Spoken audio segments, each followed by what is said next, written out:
Hi viewers, welcome to our channel. ప్రస్తుతం మనతో పాటు senior journalist Damoh Bala sir వారితో మాట్లాడారు. నమస్కారం సార్. నమస్తే సార్, ఇండియా కూటమిలోకి జగన్ గారు చేరే అవకాశాలు కనిపిస్తున్నాయని కొంతమంది విశ్లేషకులు అభిప్రాయపెడుతున్నారు సార్. మరి అంటే షర్మిల గారు మధ్యవర్తిగా పనిచేశారని కూడా అంటున్నారు. ఆ పాసిబిలిటీ ఉందంటారా సార్? ఉండే అవకాశం అయితే ఉంది. ఎందుకంటే ఆల్రెడీ జగన్ బీజేపీ పట్ల కొంత కోపంగా ఉన్నాడని అంటున్నారు.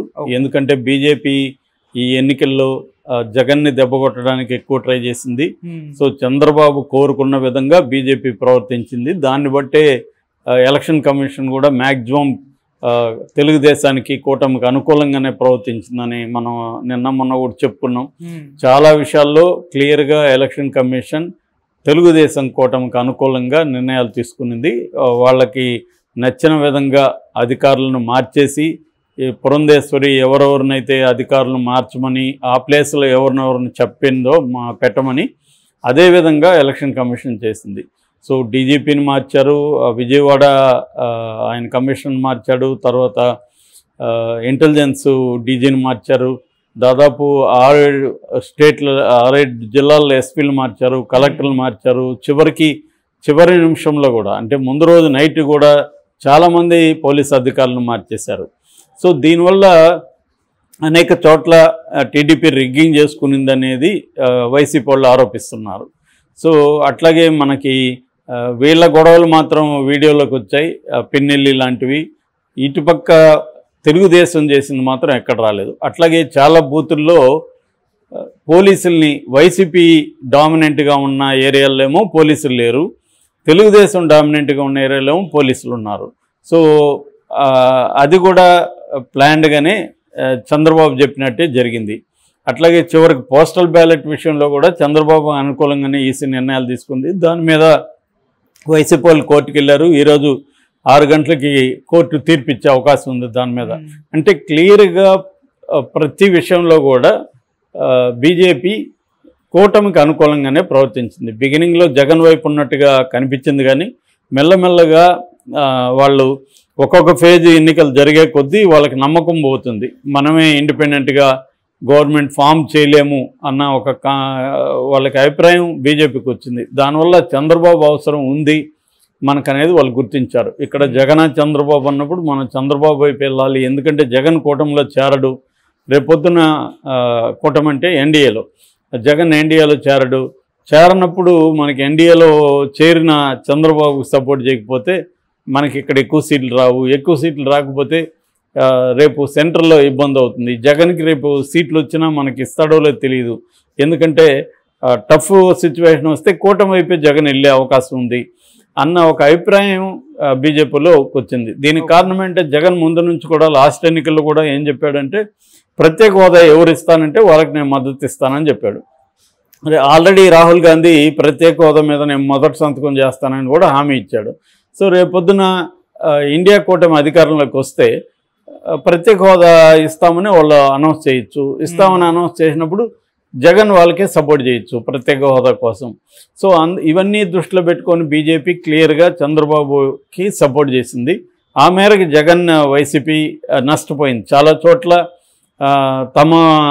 తమకు పడాల్సిన ఓట్లు పడకుండా వీళ్ళు రిగ్గింగ్లు చేయడం ఇవన్నీ చేశారు. పోలీస్ అధికారులు ఎక్కువగా వైసీపీ వాళ్ళ మీద కేసులు పెట్టి హరాస్ చేయడం, ఇలాగ ప్రతి నిర్ణయంలో కూడా ప్రజలకి లబ్ధిదారులకి ఎలక్షన్ ముందు డబ్బులు వేయడానికి హైకోర్టు వేయమని 1 డే టైం ఇచ్చినా కూడా దాన్ని కూడా వీళ్ళు క్యారీ చేయకుండా హైకోర్టు ఉత్తర్వును కూడా ధిక్కరించి ఎలక్షన్ కమిషన్ చంద్రబాబు వైపే నిలిచింది. అది అందరికీ తెలుసు.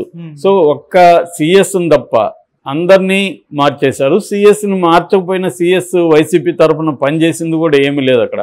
ఎందుకంటే సిఎస్ను కూడా వీళ్ళే కంట్రోల్ చేశారు. సొంత నిర్ణయాలు తీసుకునే పరిస్థితి ఏమి లేదు. ఊరికే తెలుగుదేశం మీడియా గగ్గోలు పెడుతుంది తప్ప నిజంగా సిఎస్ చేసింది ఏంటి? వైసీపీకి అనుకూలంగా ఏం చేస్తాడు ఆయన? ఏమి చేయలేదు. ఎలక్షన్ కమిషన్ ఏం చెప్తే అదే చేయాల్సి వచ్చింది సిఎస్. సో వీళ్ళు ఏంటంటే ఇంకా మాకు సరిపోలేదు అన్న బాధలో ఉండరు తప్ప అదర్వైజ్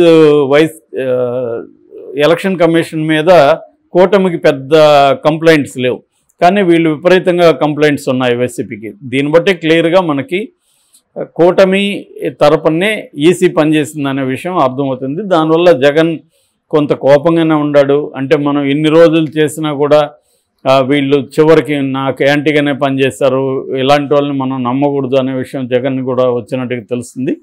పైగా రాజకీయాల్లో ఏంటంటే ఎవరైనా కూడా నిర్ణయాలు అనేవి ఎప్పటికప్పుడు మారిపోతుంటాయి. గతంలో నువ్వు ఫ్రెండ్ కాబట్టి మళ్ళీ నువ్వు ఫ్రెండ్గా ఉండాల్సిన అవసరం ఏమి ఉండదు. సో అది అవసరం ఉంటే నీతో ఉంటారు, లేకపోతే లేదు ఇక్కడ. సో అందుకని రేపు జగన్ కూడా ఇద్దరి మధ్య టైప్ వచ్చి అక్కడ ఇండియా కూటమి ఎన్డీఏ కూటమి మధ్య అధికారంలో టైప్ వచ్చి జగన్ అవసరం ఏర్పడింది అనుకో. ఫర్ ఎగ్జాంపుల్ జగన్కి ఏ 10-12 సీట్లు వచ్చినా కూడా ఇండియా కూటమికి కూడా ఆ 10-12 చాలా అవసరం. ఎందుకంటే వాళ్ళు ఇప్పుడు ఈ బయట ఉన్న వాళ్ళని లాగేసుకోవడానికి ట్రై చేస్తారు. ఆల్రెడీ ఇంకొక వార్త ఏమనిపిస్తుందంటే ఎప్పుడైతే బీజేపీకి సొంత మెజార్టీ రాదు, అంటే 272 సీట్స్ రావాలి మ్యాజిక్ ఫిగర్, అది రాదని అందరూ అంటున్నారు. అది కానీ రాకపోతే ఆర్ఎస్ఎస్ నాగపూర్ కేంద్రంగా పనిచేస్తున్న ఆర్ఎస్ఎస్ మోడీ స్థానంలోకి నితిన్ గడ్కరీని తీసుకొచ్చే అవకాశం కూడా ఉందని చెప్తున్నారు. ఇది ఊహించే ముందే మోడీ అండ్ అమిత్ షాలు నితిన్ గడ్కరీని ఓడించడానికి కూడా శాయశక్తుల్లో ట్రై చేశారని, దాదాపు 150,000 ఓట్లని వాళ్ళు గల్లంతు చేశారని కూడా ఒక వార్త వచ్చింది. అందుకని ఆయన నియోజకవర్గంలో మోడీ షాలు వెళ్ళి క్యాంపెయిన్ కూడా చేయలేదు. అంటే క్లియర్గా మోడీకి అమిత్ షాకి మధ్య వాళ్ళకి ఇతర బీజేపీలో ఉన్న వాళ్ళకి లేదా ఆర్ఎస్ఎస్కి మధ్య ఒక కోల్డ్ వార్ అయితే నడుస్తుంది. సో ఈ కోల్డ్ వార్లో సక్సెస్ఫుల్గా బీజేపీ ఇండిపెండెంట్గా గవర్నమెంట్ ఫామ్ చేసే స్ట్రెంగ్త్ వాళ్ళకి ఓన్గా వస్తే పర్వాలేదు. రాని కండిషన్లలో ఆర్ఎస్ఎస్ వేరే రకమైన నిర్ణయాలు తీసుకునే అవకాశం ఉంది. ఎందుకంటే అనేక విషయాల్లో ఆర్ఎస్ఎస్ని కూడా ధిక్కరిస్తున్నాడు మోడీ. సో ఆ రకంగా కొంత లిబరల్గా ఉంటున్న గడ్కరీని పెట్టచ్చు. గడ్కరీని పెట్టినప్పుడు ఏంటంటే దేశవ్యాప్తంగా అనేక పార్టీల్లో తమకు సపోర్ట్ తీసుకోవడానికి గడ్కరీ ఒప్పించగలుగుతాడు. ఎందుకంటే ఆయనకి వాజ్పేయి లాగా లిబరల్ ఫేస్ ఉంది. వీళ్ళిద్దరేమో తీవ్రవాది బ్యాచ్ వీళ్ళు, ఎవరు మోడీ అండ్ అమిత్ షా. అందుకని ప్రతి పార్టీకి కూడా వాళ్ళతో మిత్రపక్షంలో ఉన్నా కూడా కోపమే ఉంది. ఇప్పుడు చంద్రబాబు మిత్రపక్షంగా ఉన్నా కూడా నా అరెస్టుకు వీళ్ళే తెలుగుదేశం నాయకుల్లో కూడా ఉంది. అందువల్ల వాళ్ళ సమయం చూస్తే వాళ్ళు కూడా బీజేపీని దెబ్బ కొట్టే సమయం వస్తే కొట్టేస్తారు. వాళ్ళకేమి దాని పట్ల ఏమి ఇది కన్సర్న్ ఉండదు.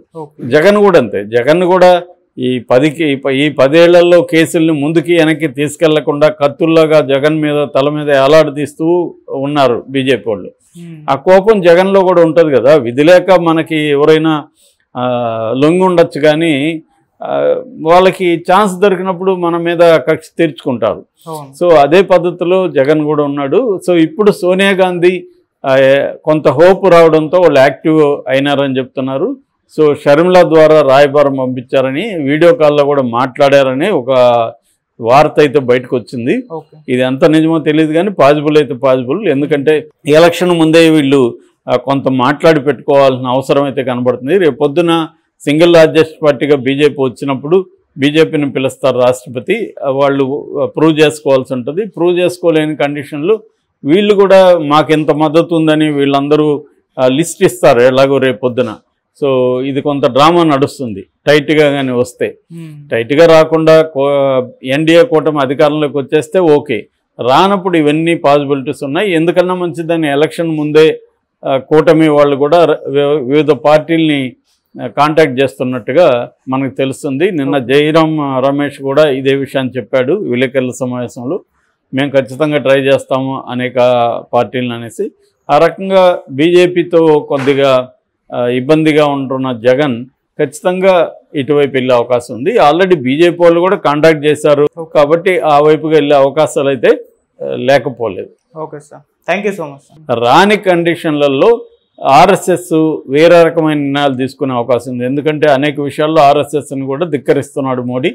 సో ఆ రకంగా కొంత లిబరల్గా ఉంటున్న గడ్కరీని పెట్టచ్చు. గడ్కరీని పెట్టినప్పుడు ఏంటంటే దేశవ్యాప్తంగా అనేక పార్టీల్లో తమకు సపోర్ట్ తీసుకోవడానికి గడ్కరీ ఒప్పించగలుగుతాడు. ఎందుకంటే ఆయనకి వాజ్పేయి లాగా లిబరల్ ఫేస్ ఉంది. వీళ్ళిద్దరేమో తీవ్రవాది బ్యాచ్ వీళ్ళు, ఎవరు మోడీ అండ్ అమిత్ షా. అందుకని ప్రతి పార్టీకి కూడా వాళ్ళతో